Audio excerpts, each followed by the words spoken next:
Ayaw mag-toothbrush, magpagupit ng buhok o kuko?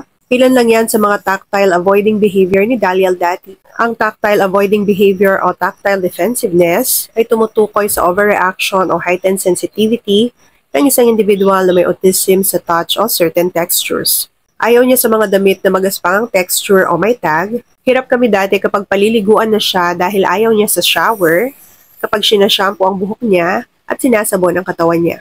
Ayaw niya ng mga pagkain na malambot gaya ng lugaw at malagkit gaya ng mga kakanin. Hindi niya gusto ang mga finger painting activity, gumagamit ng glue, at ayaw niyang humawak ng slime. Umiiyak at nagpupumigla siya dati kapag ginugupitan siya ng buhok at kuko, o kaya ay magsisipilyo ng ngipin. Paano namin siya natutulungan na i-manage ito? Iniiwasan naming bumili ng mga damit na may tag at magaspangang texture. Pinagamit kami ng kanyang OT ng therapy brush at paunti-unti namin siyang sinanay sa mga bagay na ayaw at kinatatakutan niya.